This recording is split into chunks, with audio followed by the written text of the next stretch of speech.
the computer. There we go. Should be going. We'll hope. Yep, there we go. Okay, Tasha, take it away.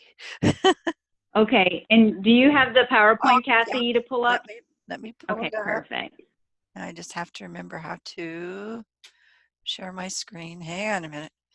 Share. Okay, no problem. There we go. From the beginning. Okay, good. I was hoping we'd still see each other, so that's great. Oh, awesome. Yeah. Yep. From the beginning. There we go. Okay. All right. Perfect. So you just tell me when. Okay. It's a pretty small crowd, so I think we can move along as we see fit. But thank you, Carol. Thank you, Kathy, especially, for being such a great mentor to me, because quite frankly, I don't know what I'm doing. I'm just doing my best here. Doing fine. So I know both of you ladies went to the codes committee, it sounds like, so you probably have a lot more experience in this than me, but just in reviewing kind of what some of the rejections were with the codes, I wanted to kind of just open it up to see what are, well, I should probably, all of these people are our members. And I think Eileen was going to be coming on, so she may show up in a little bit. And I know I did hear from Susie. She's having a 45th wedding anniversary dinner tonight, so she couldn't make it. So we'll yeah. What's that? I says that's a legitimate excuse. Yeah. Oh, I agree. Yes, I told her to enjoy for sure.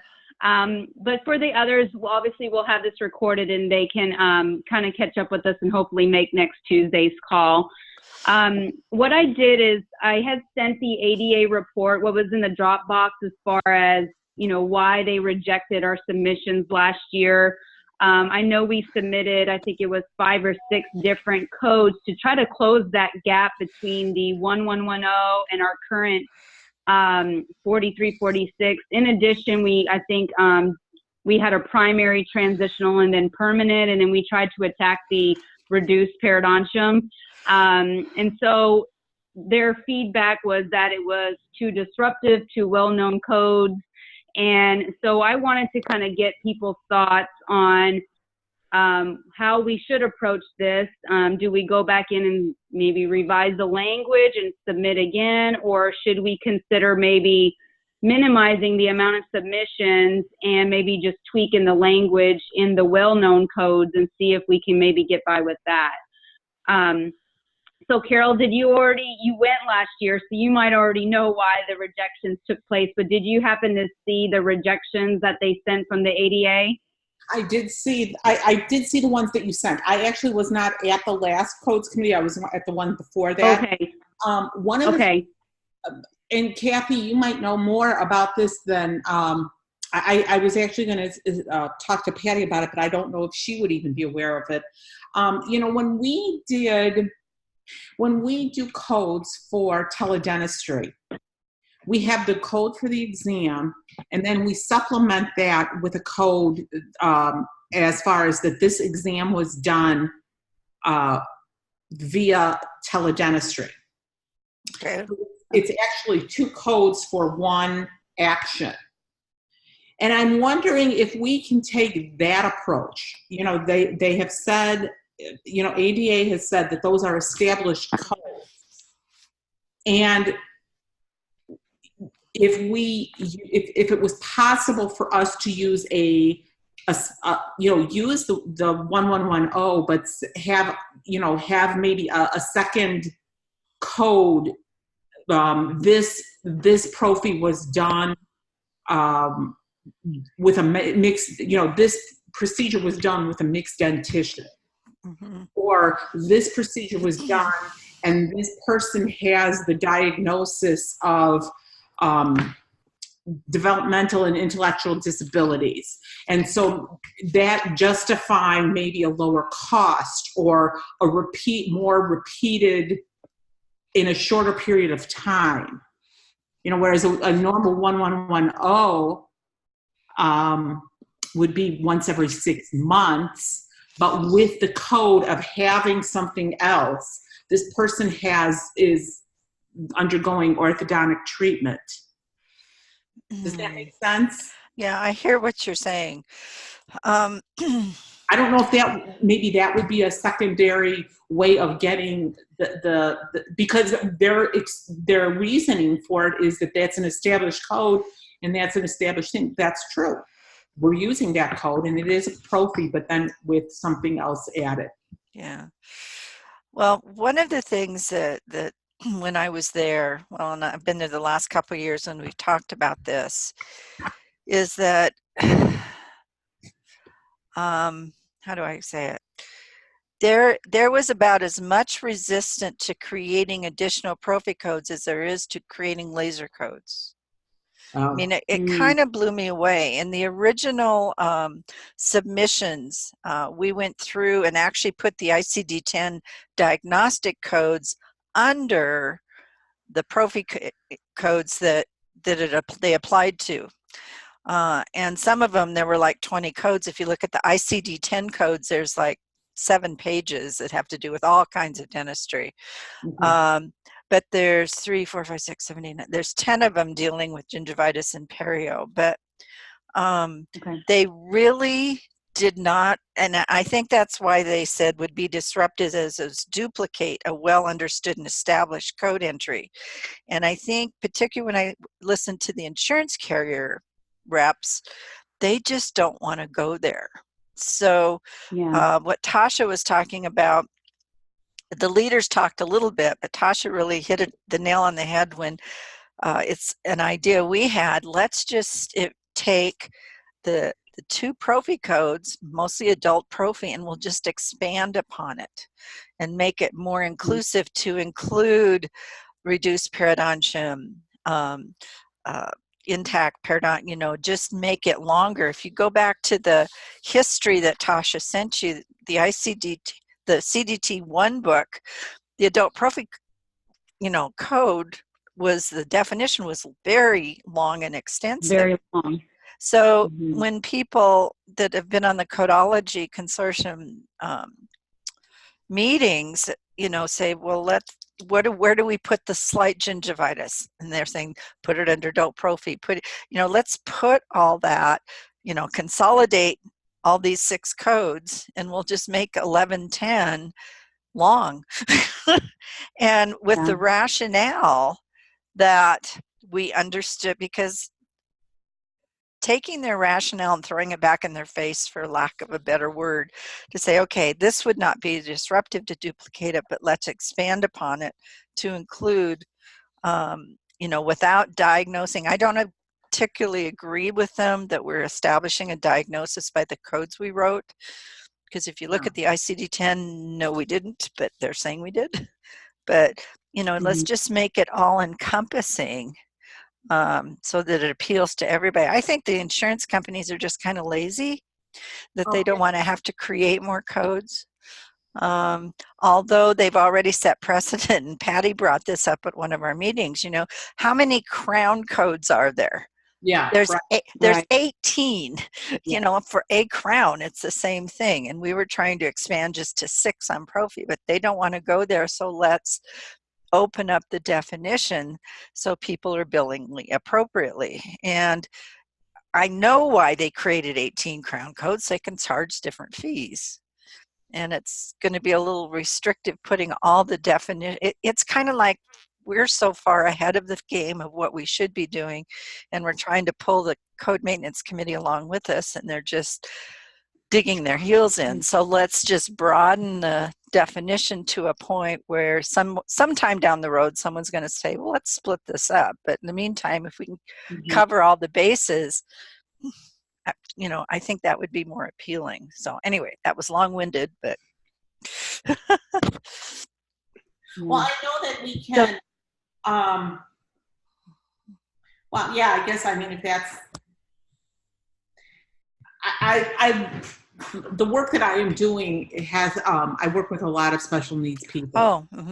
And that's why I was using that as an example. Yeah, no.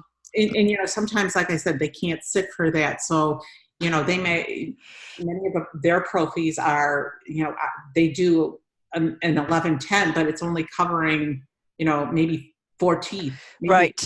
If we're lucky. And then, that's all they could sit for. Yep. I Right. have some up in Washington State. I have a couple different friends who way back 25 years ago started working with nursing homes, and Right. Nita Rodriguez started working with special needs population, and she and I've gone round and round about what code to use when, and Right. and we just we're stuck.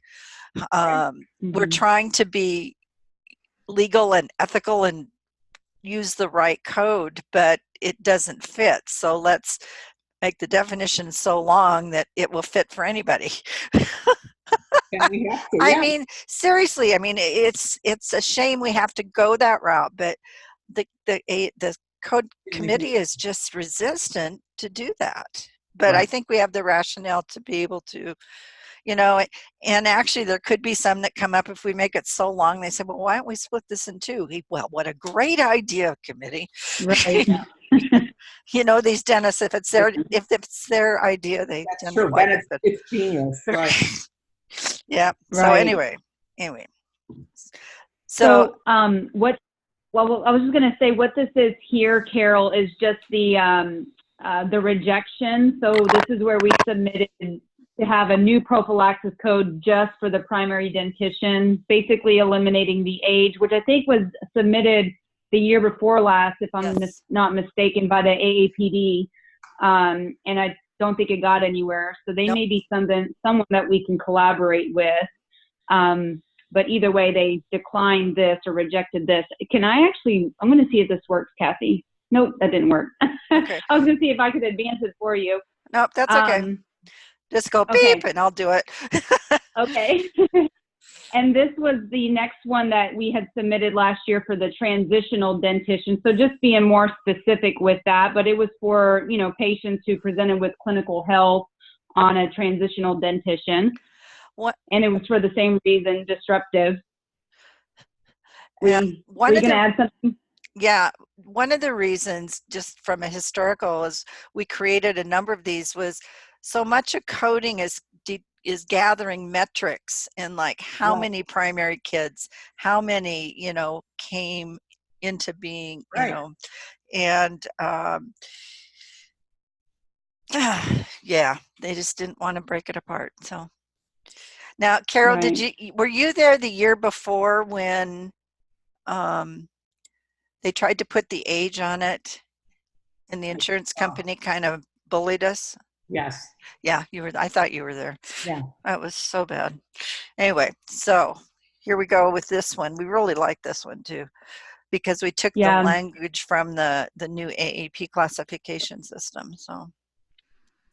Right, and I think this is so important because I think when it comes to like the use of a code and then a diagnosis is where we don't have that alignment. And so I think that was our goal here, was to have a specific code for those patients with an intact periodontium that, present with gingival health. So that's what the thought process behind this one was, just so we could cover all of the different potentials. Right. And then the next one, I believe, was for the reduced periodontium that was stable. So maybe that patient who presented without a history of scaling and root planing, but their pockets were stable, but they did show some signs of attachment loss. So then we were, rather than just say that they're healthy, we could have a code specific to have a metric for these type of patients. Yeah. But again, this one, I think this is where they said it was the ICD-10, and then again, it was the disruptive language that they used about the 1110. So that was kind of our thought there. And then the next couple of slides, if Kathy will progress there, this is where we broke down the gap, where today we have the healthy patient and then we have generalized moderate to severe gingival inflammation. So the thought here was to have that gap closed by having a Prophy code, so to say, for the patient with localized gingival inflammation. And I think the next one was for generalized slight, because again, today we have that gap between healthy and then generalized moderate to severe. So that really didn't go anywhere. So the thoughts were to maybe see if, as Kathy mentioned, maybe see if we can just have a longer description for the current D1110 to encompass what we tried to achieve here. Sorry, I'm obviously expressive. My hands are all over the place. I talk with my what we hands tried too. to It's okay. what we tried to achieve here, maybe just have a longer, description or definition for the code so we can encompass what we try to do here without having to have 6 different Prophy codes. Right. Kind of what we were thinking.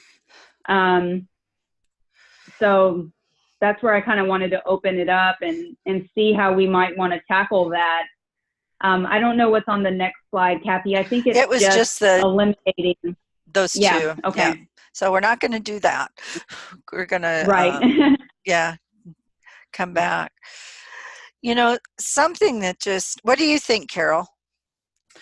I think your approach is, I mean, you've obviously had the history of going, seeing the different things like that. I think if it includes all those things, I'm assuming then that they want us to use that remarks box more and more. The remarks on the claim. Yeah, and I mean, is that where they want us to elaborate on some of this? You mean from a billing standpoint? Yeah. I'm not clear. Like on the claim. Yeah, they're on the claim form. There's actually 4 boxes for the ICD-10 codes, but then there's also box 35 on the claim. Yeah, on the claim form that you can put additional notes in. Right. Okay. One of the things, let me think. I've got so many things going through my head, Carol, because you started with your population. You just started my juices going here, because there is, the dental case management codes. Carol, you're aware of those back in the 9000s? No, actually, I am not, but I will look at them. I don't know. Do you have a CDT book? It's on. I have it online. Actually, I don't have the actual. Okay, they have under adjunctive general services, which are the 9000s. There's at the very end D9991, 9992, 9993, 9994, and I think they're adding another one in 2020. But it describes kind of, and some of these might fit the population base you're with. So if you build an adult Prophy, but there's some qualifiers because you're dealing with a certain population, you can put the dental case management code in if it fits. They're pretty long and extensive, and they're modeled after the medical model. That's why I think there's one more 999 coming in 2020, but I don't have that yet. Okay. So we can, when we write up the code request form, some of our supporting documentation can be, with the long definition that would encompass everybody, we can come up with it would be piggyback these case management when appropriate. So anyway, Carol, if you might want to look at those and see if I'll have to do that. Yeah, see if that works, helps us, because we can resubmit. Since we're coming at this from a different perspective, we're not resubmitting the same codes, but we're expanding upon the definition. It shouldn't be a problem with them saying, oh yeah, come back with that. You can't bring it back unless there's something changing, and I think our rationale has to change. And anything like you've brought up, Carol, I think would work really well. Okay. Just be supportive. Along those lines, Tasha, and this just hit my brain. Because prophylaxis, just generic, a global view, if you will, would be healthy to slight. Okay, from what I gather they want us to do, but we're still faced with some of the more gingival inflammation. And I'm just throwing this out there. What would, if we offered a change to 4346 to make it all encompassing for gingival disease, not just moderate to severe? Yeah, I love that. Like, you mean we would say just like generalized cases or localized to generalized? It wouldn't matter. It wouldn't matter. I would say leave generalized in there, but because when I'm teaching where we are we have chosen to make that a gingivitis code from slight to severe, because it's Okay. different than a prophy. Because we could offer a broader description to 1110 and then rework 4346, leave that similar language, just make it more encompassing to gingival. I think that I would love that. that would fill the gap, and we can propose that it would fill that gap. So we Right. only And that it makes more sense for people, you know, because then you would really get a good metric too on health, gingivitis, periodontitis. right. I like Because that. we could make the prophy healthy to localized gingivitis. And then this is Okay. the generalized, because that's the way insurance carriers and everybody else is using them. So let's make it fit. I don't know. Right. What are your thoughts on that, Carol? Oop, I wonder if she stepped away. Yeah, that's okay.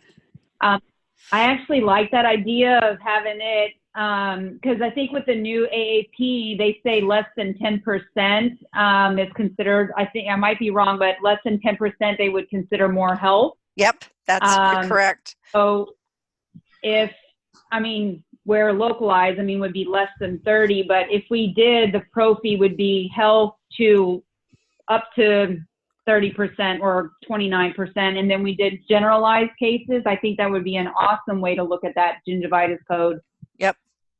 And like I said, we wouldn't have to change much, probably just more the title, and then that one where it says generalized moderate, it'd be, you know, just, you could put just generalized gingival inflammation. Don't even qualify it. Take it out of the title and just generalized gingival inflammation. That would make a whole lot more sense. And that would close the gap of all that we've talked about. Mm-hmm. And it could be that from Carol's population base, that would work better too. I like that. I like it too. It just kind of hit me. Less is more. Sometimes that's true. Yeah. And what would we do, Kathy, for the 1120? Would we just say health to localized 2 and just mirror the 1110? We would just mirror it with primary to transitional. Okay. Because the thing is too, leaving the quantifier of moderate to severe out of that 4346. Carol, did you hear what we were talking about on that? I got like half of it, and then I had what we thought about doing is, because having the adult prophy say healthy to localized slight gingival inflammation, and then amending the 4346 and take the words moderate or severe out of it, so it reads scaling in the presence of generalized gingival inflammation.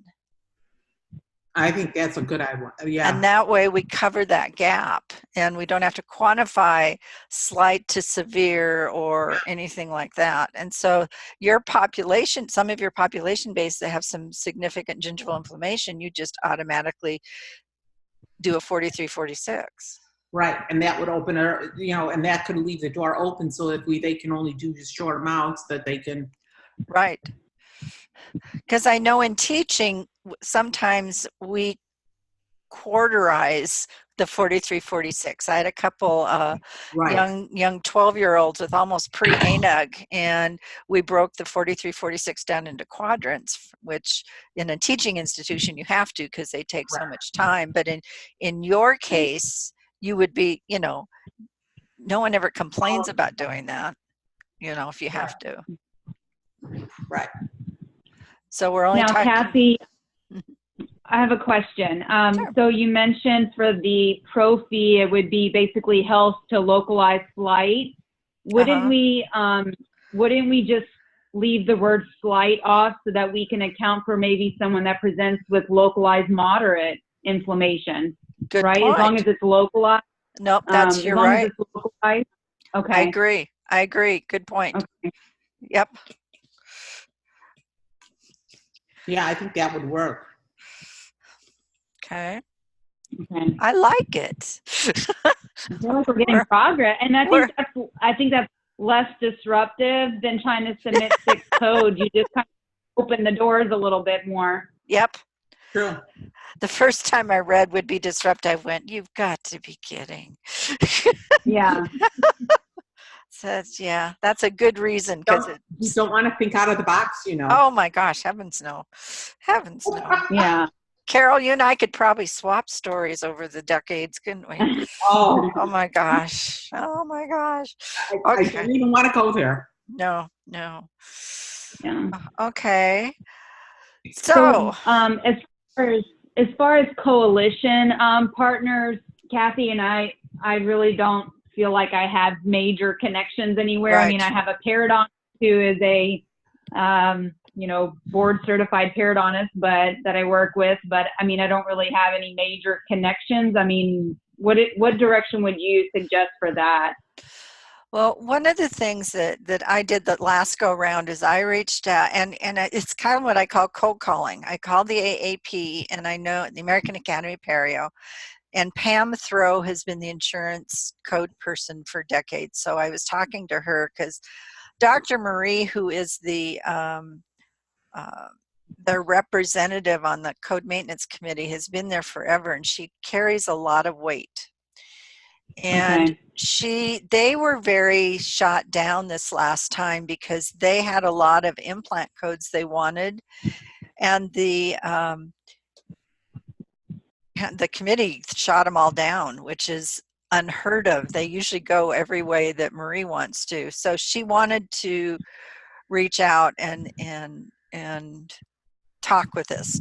Now, sometimes that's lip service, but reaching out to them once we have a nomenclature and a descriptor, and if we're going to have our initial submissions July 14th in a couple weeks, and I don't think we're going to have to do much to, the adult prophy, making it concise, but once we have something, I think calling them and talking to Pam first, and certainly Tasha, they are very easy to talk to, and I can help you through that once we have a finalized version, and just say, is this something that the AAP would be willing to support with us, trying to build a coalition?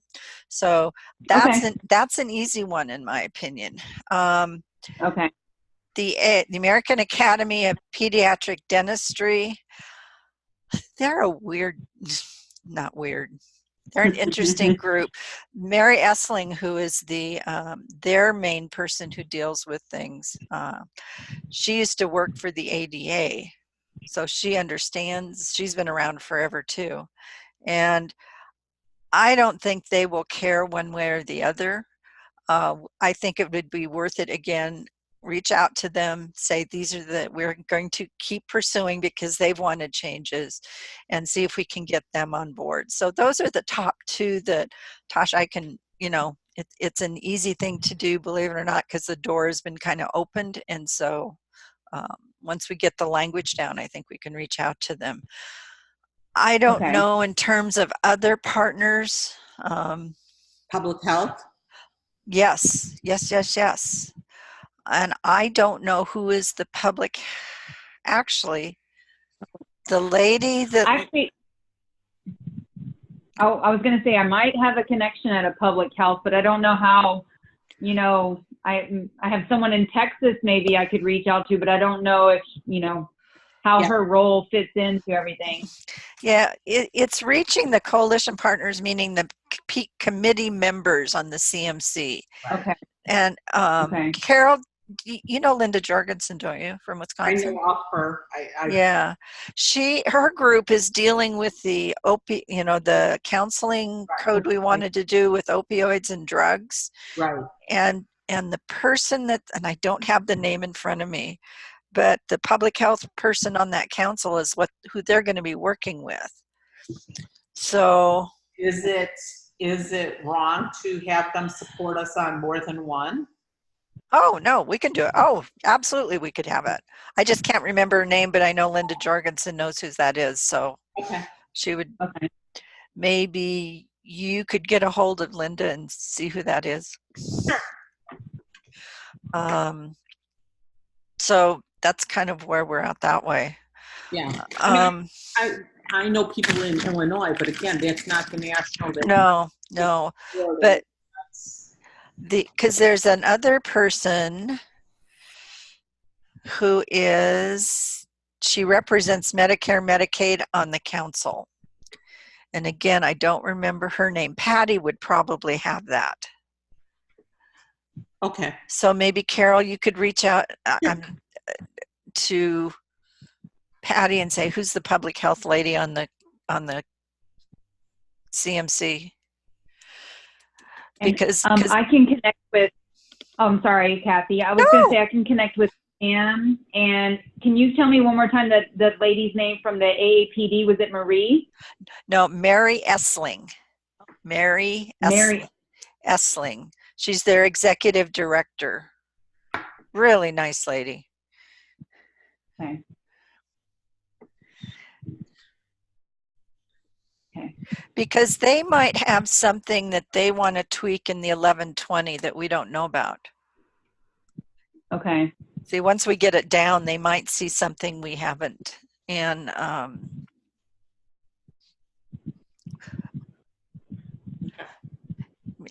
one of the reasons we're getting all this together sooner and the roadblocks we ran into is because of these organizations. We might have a great sounding code, but if their board had already met and made a decision, they can't get the board back together again to vote on it. So we're going to be sooner this time instead of later. Okay. Okay. Okay. Sounds good. So as for the actual, I was going to move the thing. I don't think I have it in here, but as for the actual like submission, should we try to take a stab at it and that'll be what we review on the 9th? Yes. Next Tuesday? Absolutely. And see? Okay. Absolutely. Okay. So okay.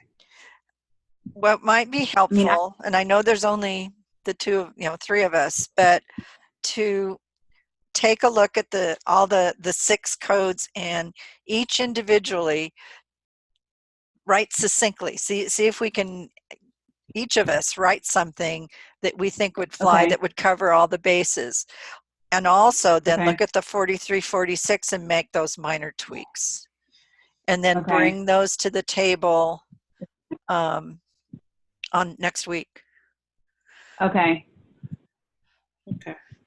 And we would do the same for the 1120, right? For those 3 codes? Yep. Okay. Yep, definitely. And if we, I'm one of those, get more people writing their little rough drafts and we go, ooh, I like that, and ooh, I like that, and, bring them together. Okay. And one of the things that I've found working with writing these too is when you look at the CDT book, it's in a long paragraph, but could be, for discussion on next Tuesday, do it in bullet points. Okay. And that way we'll get the other people's input. And if we can get this at, what's today, Tuesday? If we can get these written within the next 3 days, so it could go out maybe, I don't know, Tasha, Thursday or Friday, so everybody can be reviewing it. Carol, would that work okay? Yeah. Yeah. Okay. Probably Friday better, but yeah. So Carol, you and I will get our thoughts to Tasha, and then she can wrap them together and tie them up with a bow. And then I'll send out basically what the 3 of us have come up with individually in like bullet points, and just have everyone ponder on it and bring their ideas on the 9th. Yep, because we've got to have our submissions by the 14th, the next week. Right. So we'll be ready to go. One of the things that, although there's not enough people right now, it's interesting when I started looking at different organizations what the definition of prophylaxis is, and particularly in the medical community, because in prophylaxis in the medical community means antibiotic coverage. That's true. Right. And that's why when we submitted before, it was dental prophylaxis. We've got to make sure that it's not just adult. We've got to make sure that it's clear that it's dental, so we don't, because we bill medical all the time now for a lot of things, and We need to differentiate, you mean? right. Okay. Yeah, see, it's dental prophylaxis under the preventive category, which is good. But even Okay. in the actual nomenclature, I'd like to see dental prophylaxis - adult.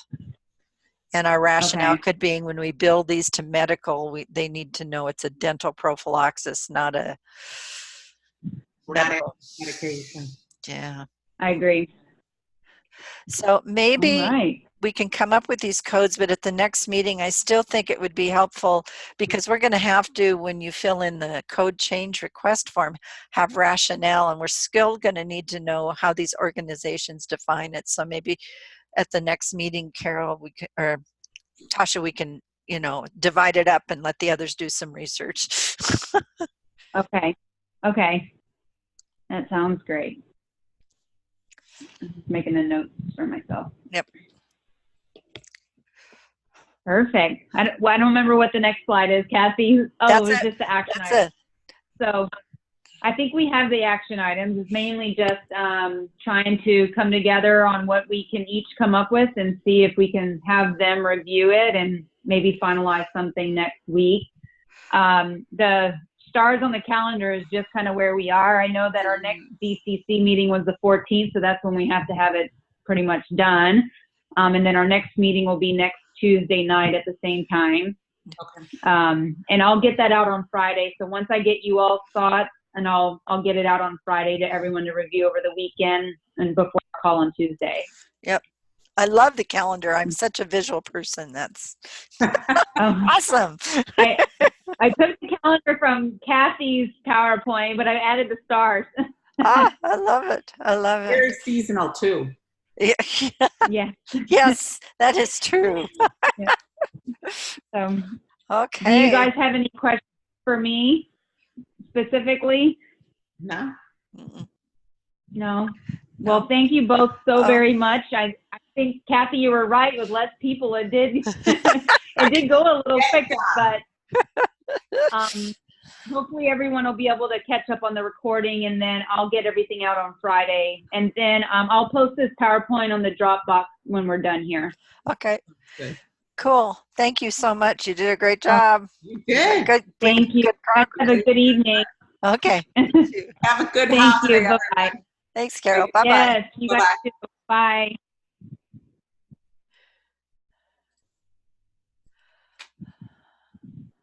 Oh, Kathy, are you going to be able to upload this, or do you need me to do that? You want to send me the link? Patty said, hang on a minute. Cancel this. Patty said I could send it to her, but because I've never uploaded a recording. Okay. Have you done that on Zoom or? Okay. I've never even used Zoom. By the way, I found my password for Zoom. Okay. So I will get that to you. Perfect. But Patty said, Okay. go ahead and I will do whatever I do to this, and then she'll upload it. But then we'll find out how that works. I know she would rather me using GoToMeeting, but I can't afford both subscriptions, and this works better for me anyway. So I'll figure out how to do that. Okay. Okay. So I'll upload the PowerPoint. I'll make a couple edits on there just for the action items, and I'll upload that to the Dropbox. And then if you want to just send her the link, I think she'll get that on the insider corner. I'm not sure what it's called, but the insider. Wherever she connect. puts it. Right. Awesome. Thank you. Okay. This is going to be Thank great. you. Thank you so much. You're welcome. Okay. Bye-bye. Bye-bye. Let's see.